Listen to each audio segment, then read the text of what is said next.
Hello and welcome to the lecture for the second part of Chapter 13. So I'm going to pick up where I left off on Friday's lecture. So first I want to talk about testing additions to property, plant, and equipment. So that's going to be a key focus to look at.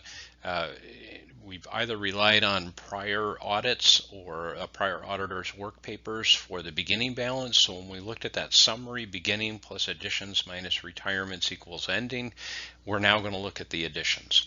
So either on a test basis, or if it's small enough sample, we could do all of the additions. Often that's possible.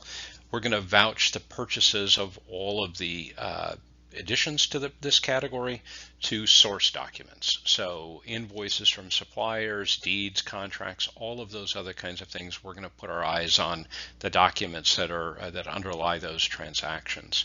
We're going to redo the math to make sure there weren't any math errors. And then we're going to go into the repairs and maintenance account and make sure that everything was recorded there in accordance with the company's policies about capitalization. So making sure now that no small amounts were capitalized that shouldn't have been, which would result in an overstatement of company assets and an understatement of expenses. We'll look through the property, plant, and equipment accounts, and again, depending upon the number of transactions, this might be an area where data analytics comes into play. And we're going to look for any debits to any of these accounts that don't come from the normal acquisition of physical assets. What we're looking for here is, did somebody credit an expense account and debit an asset account? So to hide expenses or to improve net income. And then we'll look at any changes during the year if the company has any construction in progress accounts. So construction in progress would be used either if a company is self-constructing an asset. So we did that in my company a number of times, built buildings and things like that ourselves. So we had construction in progress to accumulate all of the costs until the building was done. It could also be a case if we're having some long-term project done by an outsider and it takes maybe the completion of it spans a year end, so there may be a construction in progress account on the balance sheet at year end. So then we'll analyze the repair and maintenance account, like I mentioned a minute ago. We'll look at items both that should have been capitalized, which would result in an understatement of assets and an overstatement of expenses that the client may have missed. And we'll look at the company's policy to make sure that it's been consistently followed.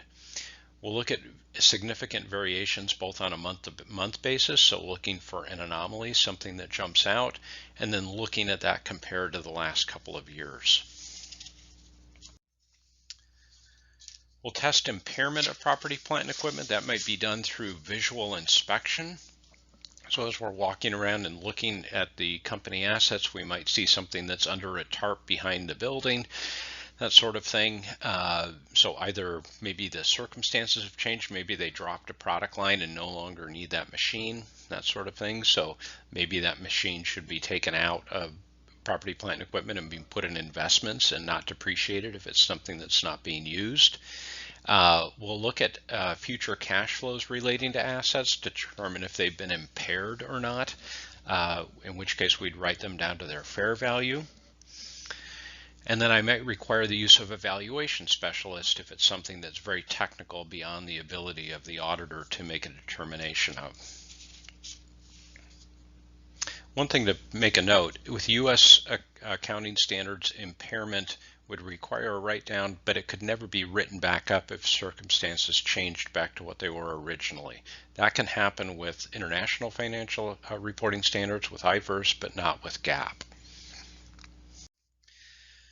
So we're going to now test the retirement of property, plant, and equipment. So we looked at the additions, now we're going to look at deletions. So we're going to look to make sure that anything that was sold or abandoned or dismantled was reflected in the accounting records, meaning the asset was removed, the accumulated appreciation was removed, and in most cases a loss was recognized. It could be a gain recognized as well if it was sold, but if it was dismantled or abandoned, oftentimes there's a loss associated with that. So we're going to be careful here to discover unrecorded retirements, so where this has happened and nobody reflected it in the books. A couple of ways to find those, kind of unearth those kinds of issues.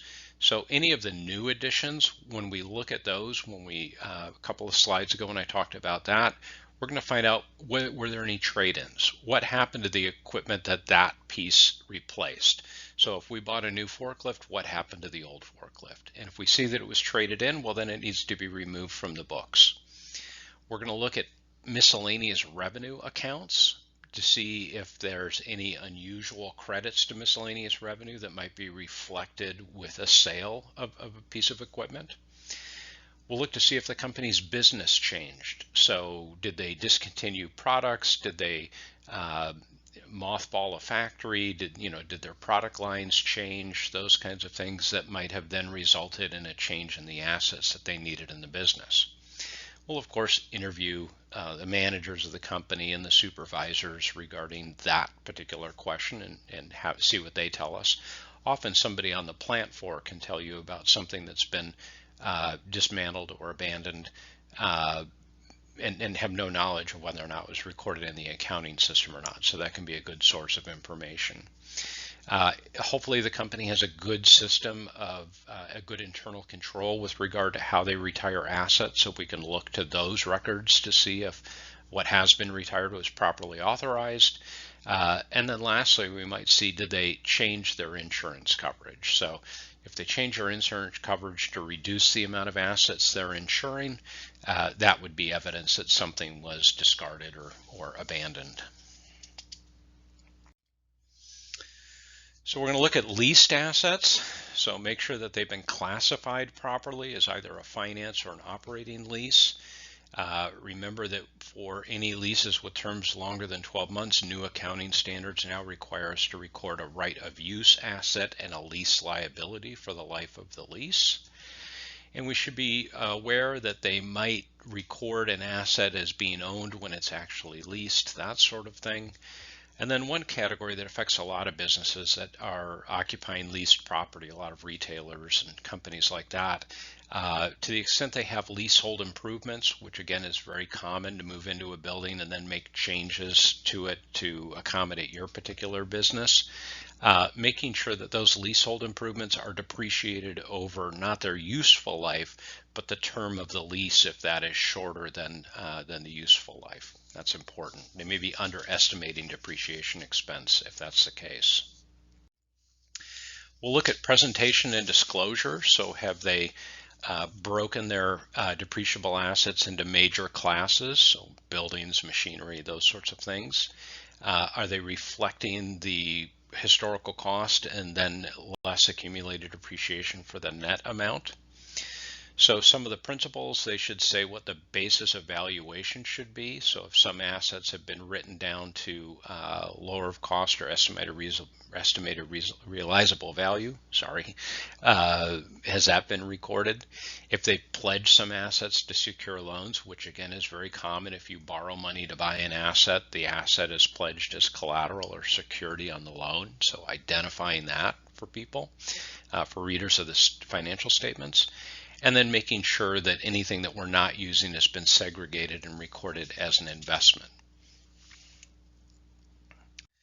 Next, we'll look at depreciation expense. So it's an area that can be a significant expense for many companies, and it is largely based on estimates. So the client makes an estimate of useful life of the asset, how long they're going to use it, not how long it's going to physically exist. And they'll oftentimes also look at salvage value or scrap value.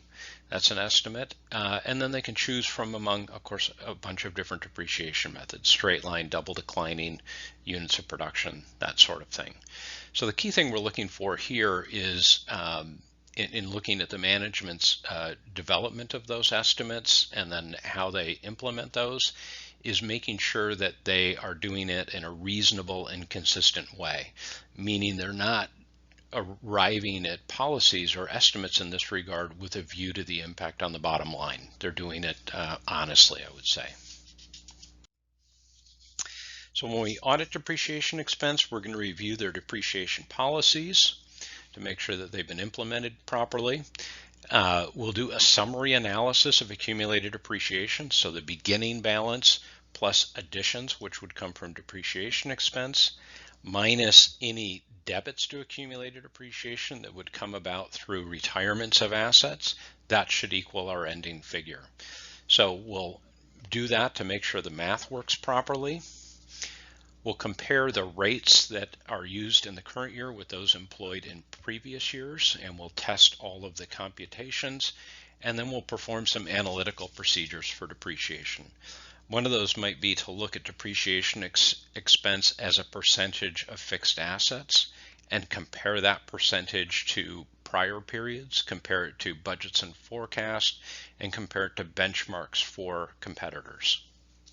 Again, what we're looking for here is anomalies, something that has always been a certain percentage and then jumps or falls significantly in the year under audit. So next we'll look at depletion expense. So that deals with natural resources, or wasting resources is another term for that. So we'll look at all the properties that may be subject to that. So timber stands, coal mines, any kind of natural resource the company owns. We'll take a similar approach to what we did with depreciation, do a summary analysis and test for reasonableness. Make sure that it's recorded consistently and in accordance with generally accepted accounting principles. We'll test for mathematical accuracy, make sure they haven't made any errors in that regard, which could happen.